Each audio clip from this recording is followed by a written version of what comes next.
Buenos días y bienvenidos a las entrevistas en Religión Digital. Hoy nos acompaña Eduardo Layana, psicoterapeuta y responsable de Tierras Sin Males, que es una ONG de la que vamos a hablar hoy. Muy buenos días, Eduardo. Buenos días.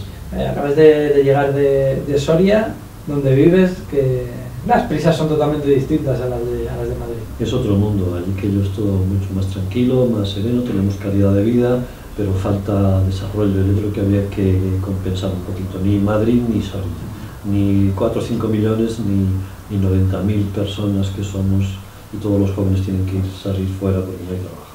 Un poco el péndulo, intentar centrar el péndulo como en todas las cosas de la vida. Eduardo, entre otras muchas cosas, es, me atrevo a decirlo, amigo y compañero de fatigas en muchas circunstancias, de un gran amigo de esta casa, de un excelente obispo y mejor persona, alguien a quien admiramos todos, don Pedro Casaldáliga. Creo que estuviste hace poco allí. ¿Qué tal está? Estuve en julio, este julio pasado. Le encontré débil, va a cumplir 83 años, ha tenido 8 malarias, tiene Parkinson, está debilucho de salud, pero con el espíritu y la fuerza y el alma y la energía y la esperanza pues muy alta como siempre. ¿Qué se siente al estar cerca de un personaje como Pedro Casaldáliga? Pues yo me siento emocionado, ahora mismo me emociona, ¿no? Es un hombre especial, Pedro. Dice Forcano, y es verdad que figuras como estas solo aparecen una cada 300 años. Por destacar, es difícil hablar de él, pero por destacar algo de Pedro, su ternura. Yo recuerdo la primera vez que le vimos, el año 1999, bueno, un primer dato. Llegamos en el avioncillo, aquel pequeño de 9 plazas, llegamos Charo, mi mujer, otra religiosa y yo con un maletón grande, estábamos un mes en Brasil, nos vinieron a recoger con un coche pequeño. Bueno, pues a la hora de meternos en el coche, Pedro es más pequeñito que yo, de estructura física, muy grande en su espíritu. Pues él se empeñó que tenía que meterse detrás con las 2 mujeres y el maletón encima, y yo, que era más grande, en el lado junto al conductor. Yo me resistía, lógicamente, y aquello me resultaba totalmente extraño, y al final otra característica de Pedro, dice que tiene un gran sentido del humor, dice: no te olvides que aquí no era el obispo. Pero con este tono de humor. Pedro es un místico, Pedro es un profeta. Yo creo que para entenderle eso hay que ver cómo vive. Es un místico, su fuerza la saca de yo creo que profundos ratos de mística, de unión, de oración. Los versos que tenemos ahí hablan, un verso precioso, que un retiro en Santa Teresina: respiro a Dios, vuelo a Dios, veo a Dios en el campo. Es un gran profeta, es un aspecto que ya reconocemos, es una maravillosa persona, es un humilde pastor. Otra anécdota: estaba yo en su computador, en su ordenador, recibiendo una carta de un obispo que nos apoyaba un proyecto, y en la carta salía el escudo del obispo, y él estaba detrás de mí, me dice con mucho sentido del humor, dice: esos son obispos, con escudo y todo. Con escudo y todo, y con mitra, y con la gran cruz y vestido de negro. Sí. Y Pedro es un obispo. Es un obispo. Es un obispo al que creo que acabáis a través de, no sé si solo de Tierras Sin Males o también de otro conglomerado de instituciones y de personas, de presentar a uno de los premios más relevantes en el ámbito iberoamericano, que es el premio Bartolomé de las Casas. Sí, lo había anunciado, pues terminó el plazo el día 15 de este mes, lo vi 5 días antes, pensé: Pedro es el candidato ideal para esto.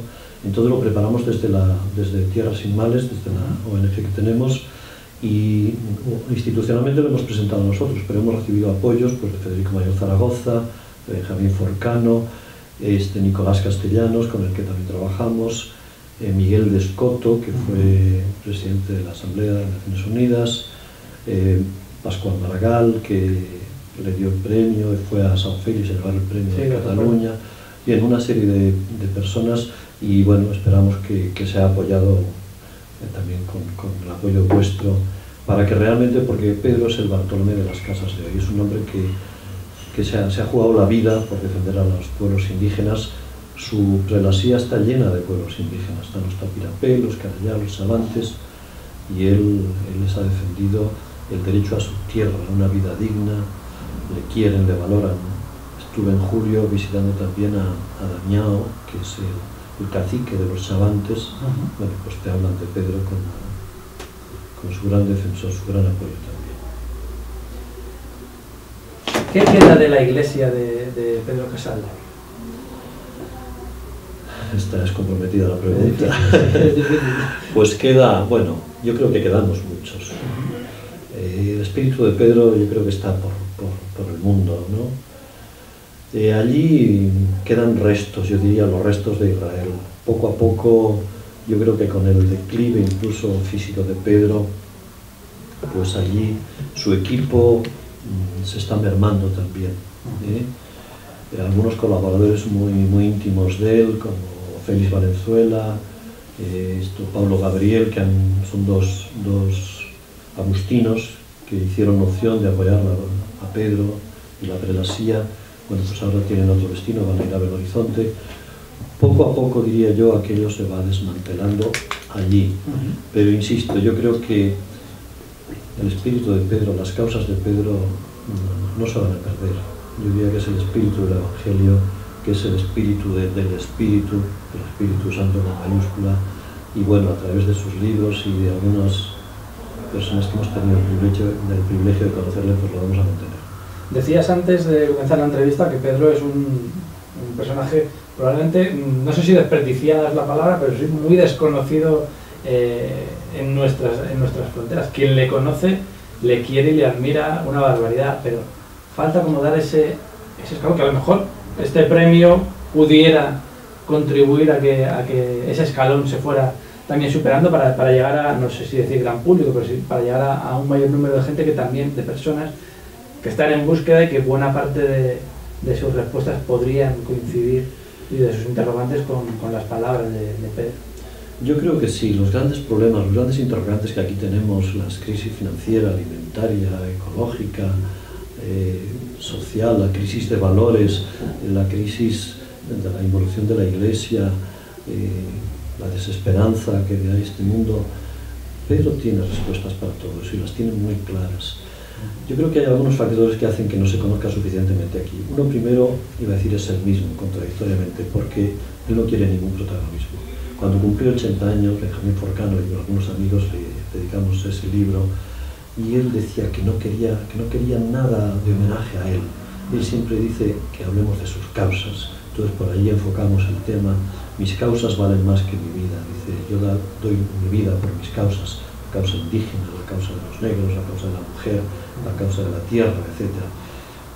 Recuerdo que ha habido también, nos encontramos en Brasilia con algunos periodistas que quisieron hacer una película y también se la rechazó. Había hecho ya una película, Elder Cámara, se lo propuso a Pedro y este le rechazó, pero porque evita el protagonismo, es un hombre profundamente humilde.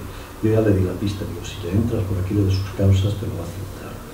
Y Francesc Escribano, que es otro periodista catalán, finalmente sí ha conseguido que se haga una película de los años fundamentales y están haciéndola. Pero esa es una razón. Y yo creo que otra razón es que Pedro, lo hablaba el otro día con una amiga, Pedro es un crítico del sistema.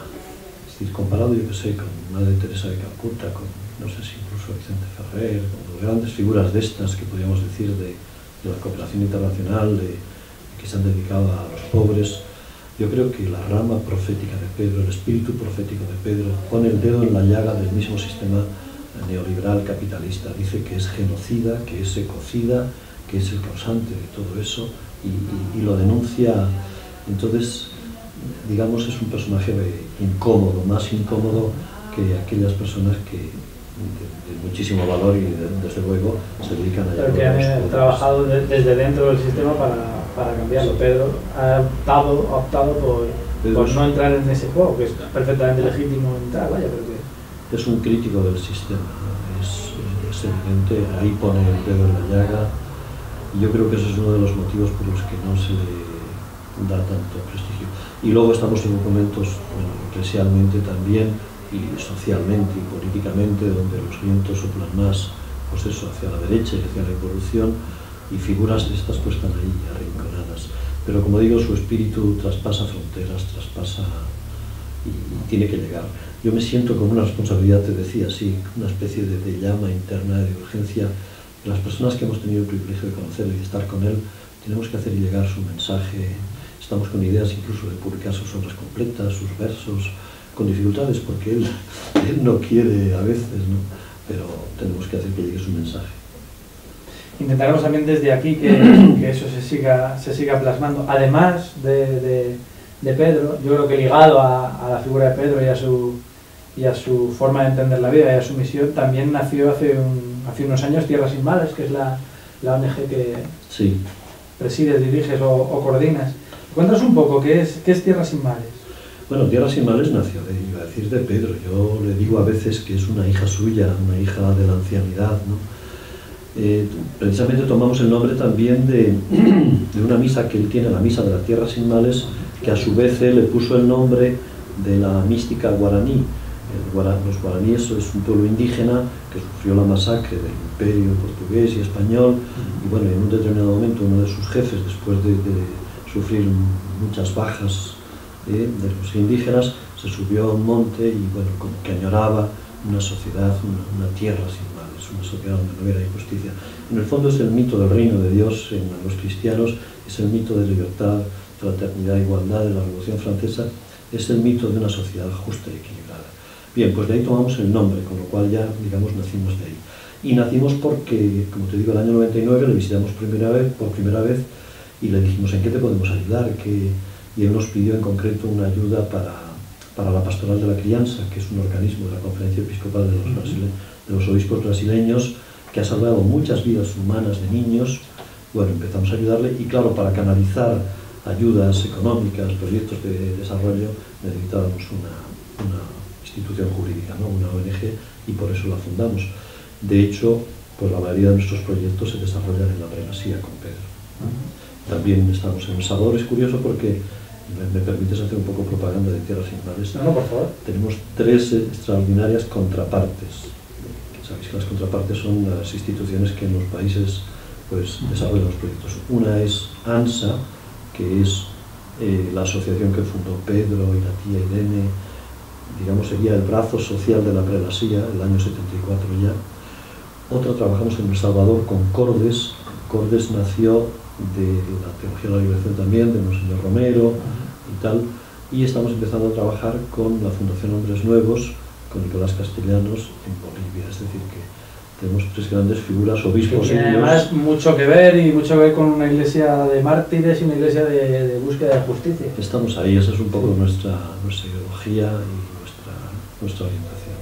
Se nos ponen los pelos de punta recordando, porque no he tenido la suerte también de viajar y de conocer el lugar donde murió Romero y desde Religión Digital hemos y seguimos manteniendo, pero recordamos de aquí una campaña para promover la beatificación al fin de Óscar Arnulfo Romero, que según nuestras noticias parece ser que cada vez están más cerca, y también de algún modo reivindicar ese estilo de ser cristiano. Yo ya no vamos a hablar tampoco de iglesia y institución, sino un estilo de ser seguidor de Cristo y del Evangelio, que al final también es lo que defiende Pedro Casaldáliga.